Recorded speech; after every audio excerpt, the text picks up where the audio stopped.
Hello, and welcome to WWE One Night Stand with a facelift.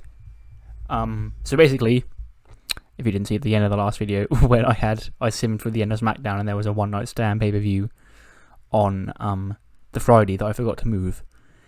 So what I've done is, thankfully on TEW 2020, you can click up here and edit the details from here. So I've just set this all up to be like King of the Ring. We've got Starband and A-list celebrity here because, of course, we've got hip-hop sensation Bad Bunny performing live.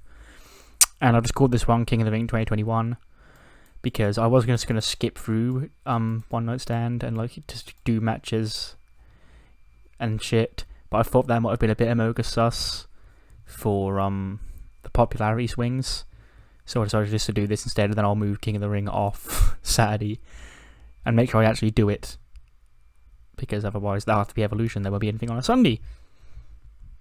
But anyway, yes, King of the Ring blows off here tonight. 2 world title matches, 2 tag team title matches, some grudge matches, and a whole lot of other shenanigans in store. Without any further ado, let's jump straight into the show. It's good to be good.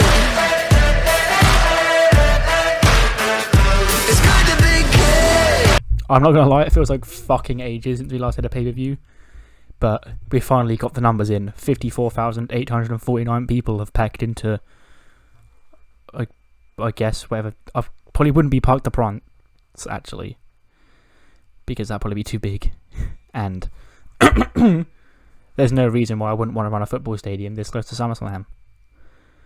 But yeah, so whatever big stadium in Paris that isn't Parc des Princes is hosting, and Gulak beats Dolph Ziggler on the kickoff show of a spine splitter in 14-13. Gets a 74, which is actually respectable.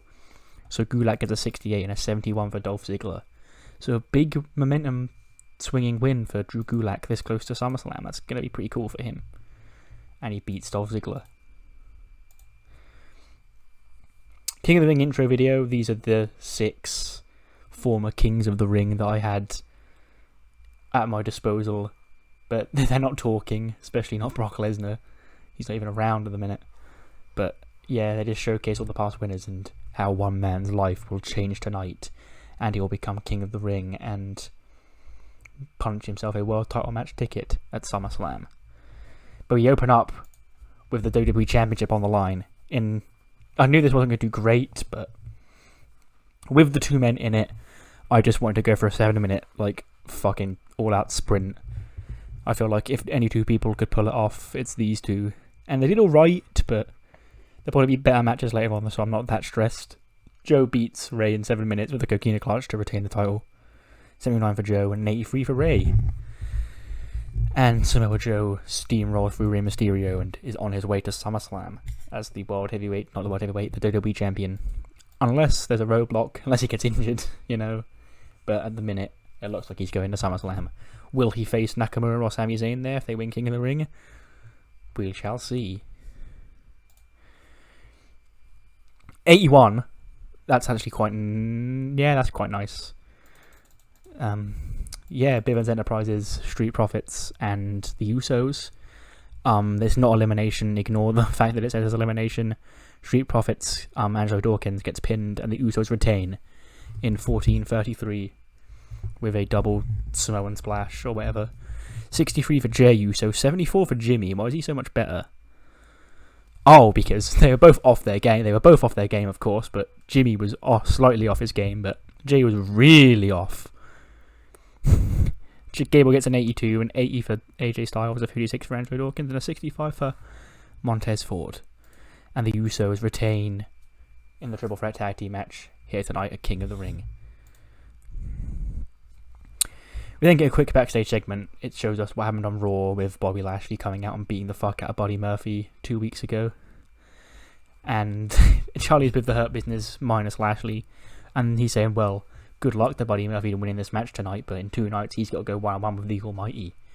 He could be king, but the Almighty's got a good vested interest in this match because if Buddy Murphy does somehow overcome his injuries and becomes King of the Ring, and when the Almighty beats the number 1 contender for the World Heavyweight Championship tomorrow, or on Monday night on Raw, surely that would give the Almighty a chance. an opportunity to become the World Heavyweight Champion, you'd think, wouldn't you? But we should wait and see what happens, Charlie. But all I know is good luck to Murphy. Hopefully he can get a win tonight because he's taking a loss tomorrow. And then the first King of the Ring semi-final happens. It's the Raw one. It gets a 78, and unfortunately, poor Buddy Murphy, his injuries are just too much. They take toll, so we protect him. We give him an excuse to lose. But it is Kevin Owens who picks up the win in 11:28 with a stunner to advance to the final of the Raw side. Well, not the Raw side, just the King of the Ring final from the Raw side. He won the Raw side, technically. And why didn't this go off as a tournament match? I'll have to look into that in a minute because that will balls up the main event. In fact, let's do it now.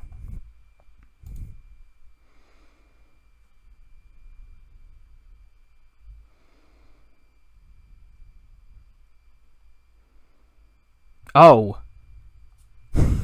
Oops. So that'll be why. Kevin Owens was supposed to face Angel Garza in the quarterfinals instead of Ricochet because he fought Ricochet in the first round. Well, I'm a fucking dummy. Right. Manage. Remove. Okay. Now, manage. Remove. Yeah, okay, so that was my bad. Pretend, but I guess pretend he beat fucking Angel Garza. I made a boo-boo. That's the biggest mistake I've made in the series so far. Normally I'm on top of shit like that, but oh well. We move on to an 89. Sami Zayn and Shinsuke Nakamura go 21 minutes 11 seconds. And Sami Zayn picks up the win of a haluva kick in 21:11. This match was a part of the King of the Ring tournament. Sami gets an 81 and an 85 for Shinsuke. And Sami finally picks up that win, third time of trying in big matches against Nakamura. And he moves on to the final to face his old pal Kevin Owens. Fight forever and all that. And now the Usos are backstage. And they're going up to Roman's locker room. They're like, hey, Us. And again, you sure you don't want us out there tonight? Because we will stay back here if you just say so, Us. But you look like you might need a little bit of help, Us. Because obviously all the message boys are going to be out there. And he's like, I'll be fine. He's like, you sure, Us? I said, I don't want your help. I appreciate that you're offering me the help, but I need to do this by myself. Us. So the Usos and Roman again. Usos offering up their services to Roman, who's turned them away. 83. That's actually alright, I guess. Edge got a 100. I guess that wasn't enough for him to carry the whole thing. But we have new Raw Tag Team Champions. Bobby Fish and Kyle O'Reilly, the Undisputed Era, defeat Edge and Christian in 1842. O'Reilly says submit, I'd say pins Christian with a total elimination. Because Adam Cole runs in and gives Edge a Panama Sunrise onto the floor behind the referee's back and sort of runs away like a coward, taunting, going Adam Cole baby to the Paris faithful, and they're like, oh, le Undisputed Era. And then that leaves Christian in the ring, 2-on-1, gets taken out. And we have new Raw Tag Team Champions. The Era of the UE has arrived here on the red brand. 77 for Christian, 100 for Edge, 65 for Bobby Fish, and an 82 for Kyle O'Reilly. A lack of psychology, apparently, with these four in the ring. Sure thing.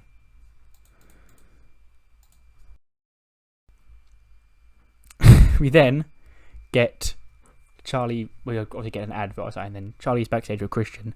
So, can I get an update on Edge after your loss here tonight? He says that what kind of a man, what kind of a coward gives a fucking destroyer to a man with a fucked up. I wouldn't swear this much. Gives a Canadian destroyer to a man who's got a broken neck. He had to retire for 10 years because he had a broken neck. You come out here, you give him that sort of destroyer, Cole. You coward. You think that's funny to you? Well, I know Edge. Edge will be back. He's come back from worse than this before. And I'm sure Cole will be in his crosshairs. And the Miz walks past. He's like, well, Christian. Look at you. First you thought you'd eat up my time on Raw. And now you're here eating into interview time when I'm supposed to go up there for my match up next. You just can't leave me alone, can you? Christian's like, Miz, these have both been me being in the wrong place at the wrong time, and quite frankly, if you want to fight, I'm still owed a Intercontinental Championship match. And he's like, what? Excuse me? It's like, my last match before I retired back in 2014, I won an opportunity at the Intercontinental Championship, and I'm still yet to cash that in. So if you keep running your mouth, Miz, maybe I'll dig that out and take that title from you. He's like, you wouldn't dare. Then Stone, Elias, and Jomo sort of pie-faced Christians. He walks past. The girls, of course, are at Evolution, so they're not here tonight. So it's just the 4 guys of the A-list, ahead of what has been one of the most built-up matches of the night, Miz defending the Intercontinental Championship against Kofi Kingston. In an 80 rated hype segment, Kofi and the Miz. Kofi delivered something quite special with John Morrison on Raw. Can he do the same thing with the Miz here tonight? Oh, he fucking tried. I'll tell you that. In an 88 rated match, Miz retains the IC title in 1422 by skull crushing finale. There's a lot of words on your screen, so let me explain what happens. Miz comes out with the whole A-list, Robert Stone, Elias, and John Morrison. Kofi, of course, comes out alone because Xavier Woods hasn't been seen since the mysterious Black Masked Man attacked him to cost him his first round King of the Ring match with Cedric Alexander. So Kofi's alone. The numbers are very much against him. And during the match, John Morrison and Elias specifically try and get involved. But there are other people backstage who have got beef with The Miz. Christian, as you just saw, and Damian Priest, who come out to even the odds and distract the referee as they fight at ringside. But then Priest would go to hit somebody. He'd accidentally clock Kofi with a kick. Skull crushing for now. Actually, no. Or Priest would distract the referee. I like this better, actually. Yeah, Priest is out there. He's distracting the referee, and Kofi's like, "What are you doing, man? I'm gonna." He's got a pin on Miz, but the referee's not counting as Priest at ringside. He's like, "What are you doing, man?" And then when the referee's distracted, Miz clocks him on the back of the head with the title belt, and maybe pins him straight up, but maybe hits the skull crushing finale. But pins him straight up. Pins him is the most important part to retain the title. And 88, Kofi is absolutely smashed. Like, this whole story, he's an important part of it, but there is an overarching plot point that is above Kofi for me. But he's really fucking annihilating he's making the most of his opportunities. 88 with The Miz and a 96 with John Morrison in 1 week. 79 for Kofi and 85 for The Miz. We do love Kofi, so maybe he's earned himself a more serious second run once it's all said and done. Hype segment. This feud sort of picked back up a couple of months ago after WrestleMania, but it's not The Fiend in the Far Five Funhouse match this time. It's Aleister Black versus Bray Wyatt, the Man. And as usual for Bray Wyatt, when he gets into the ring in his jumper, he gets beaten 7:46 with a Black Mass as Aleister beats him. 85 rated match. I've just clocked that. That's actually really good. And it only goes 7 minutes. Sort of also a sprint, this one, because there's going to be another long match later on. Bray Wyatt, 89, Aleister Black, 82, and Aleister stands tall over the beaten man that is Bray Wyatt. And then he sits on the mat, lights go out, purge sirens blare, lights come back on, Aleister Black's gone. But on the floor, instead of Bray Wyatt, is The Fiend. And he sort of gets up. And then lights go off again, and he's gone.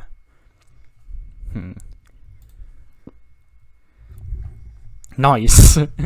87 rated segment for Latin hip-hop star Bad Bunny's performance here at King of the Ring. We've seen him make a couple of cameos on Raw recently. He's friends with Angel Garza and Raquel Gonzalez. Raquel, of course, at Evolution, but Garza is here to support him. And so are Andrade, Escobar, and Swerve, who sort of just come out and applaud him. They go, yeah. Obviously, 2 Latinos and a rap fan would be of most interest to Bad Bunny, but remember what Zelina said, next time that these guys see Bad Bunny, boom, he gets laid out with the back elbow by Andrade, and then the Vega Mafia begin beating up Bad Bunny, and Angel Garza comes out. He's got like a steel chair, tries to fight him off, get them off him. Andrade goes for a hammerlock on the ramp on popular Latin hip-hop star Bad Bunny, But thankfully the EMTs, the referees, the road agents, and Garza with a chair can fight them off, and they get Andrade off, and they run away before damage can truly be done to the hip-hop sensation.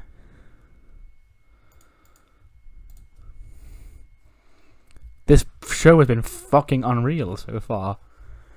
In lead time, 1-3-3-3-7, Ali cheats to defeat Roman Reigns. Message shenanigans. No Usos to help their cause because he didn't want them, and it's cost the big dog here tonight. Ali defeats Roman Reigns by using underhanded tactics. 86 for Roman, 79 for Mustafa Ali. 85 rated match. So we've got that as an 85. Sami and Shinsuke got an 89, and then an 88 for Miz and Kofi. Nice show, not quite as good as Raw in terms of match quality, but still pretty good. And yeah, the big dog is unfortunately not successful here tonight. Kofi, he's walking through the hallway all angry, taking his wrist tape off, he's slamming it down, kicking crates, he's so angry. He says, "Oh, I had it one. Priest was out there. He cost it me. Christian, I don't know what he was doing either, but oh, I'm so fucking pissed." And he opens his locker room door, and in there stands Tyler Breeze. And he says, "Kofi," he said, "Come in. I need a word." He's like, why, "I'm not in the mood to speak, Breeze." He's like, "It's about Woods." Then he shuts the locker room door, and we can't hear what they're saying. So perhaps there's been progress on the Xavier Woods case.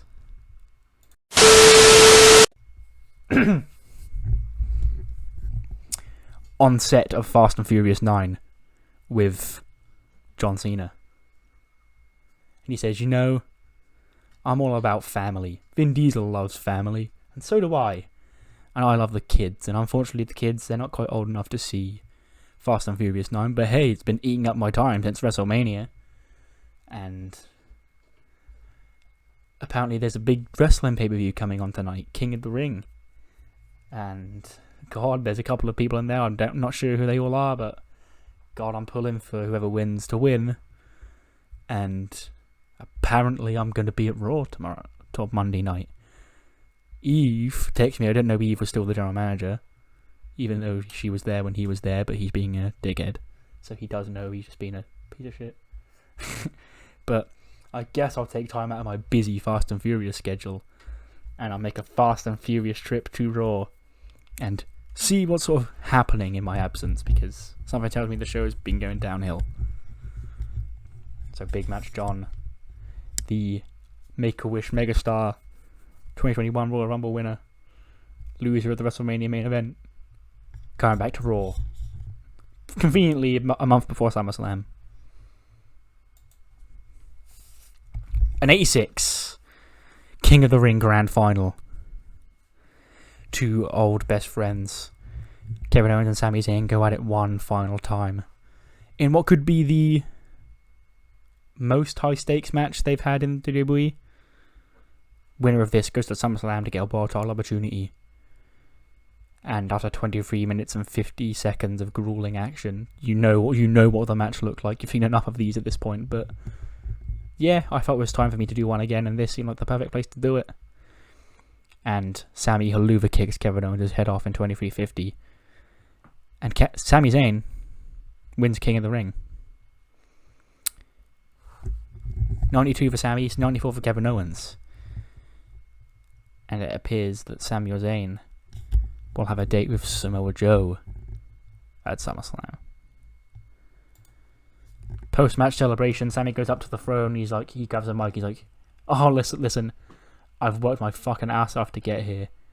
I tried being the hero, that didn't work out. I tried being the villain, that didn't work out. But I'm finally here, and it means so much for me to finally call myself King of the Ring." And don't get me wrong, you're not looking at King Sami. You had Corbin's whole tirade. I'm not going to do that. That's not me. This crown, this robe, this scepter, they're all metaphorical in my head. I don't need a physical reminder that I'm the King of the Ring. I know I am because I won the damn thing. And in case I do want a physical reminder that I won King of the Ring, I'll earn that at SummerSlam now, because it won't be a robe and a crown and a scepter that is my physical reminder of being King of the Ring. It will be when I hold the WWE Championship up high and fans sing my song and they sing my name, and I finally made it. Kevin, good fight, buddy.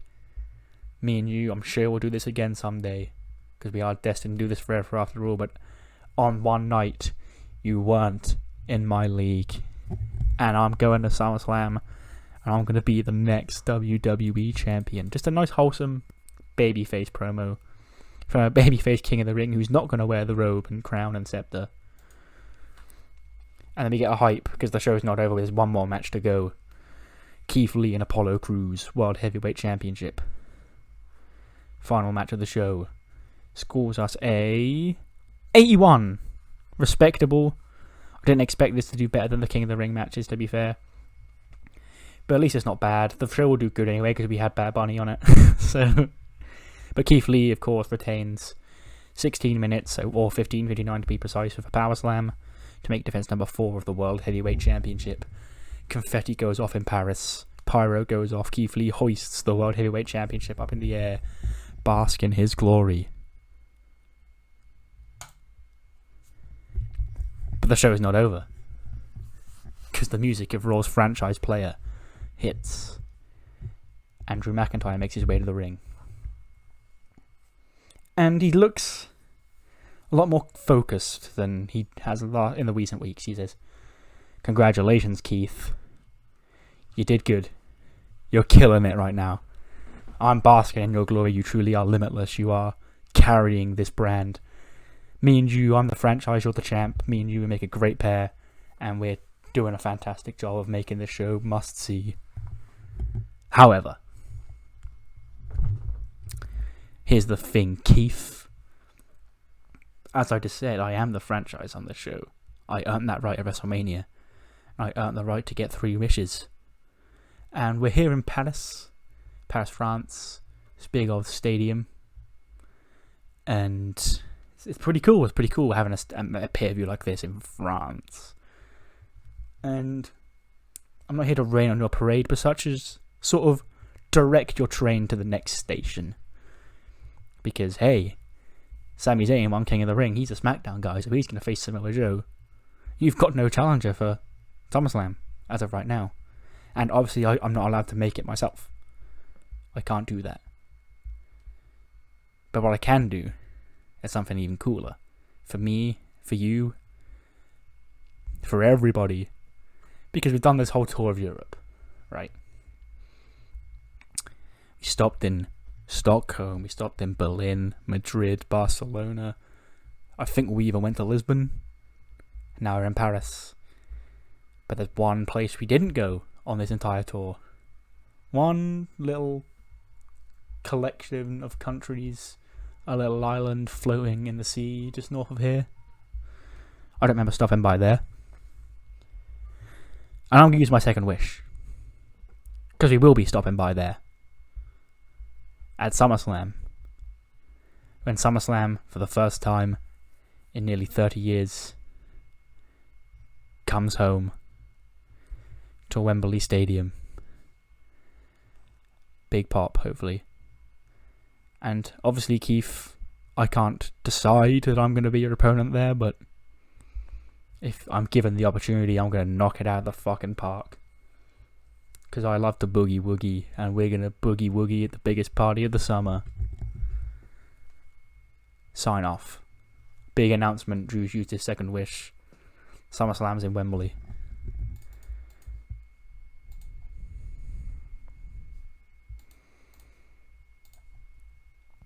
'98 show, thanks to Bad Bunny's performance and a couple of great matches. But yeah, quite a noteworthy show. Again, this month felt like it took so long for me to do this because I was watching the football mainly. So hopefully I'll be swift to turn around for the next month.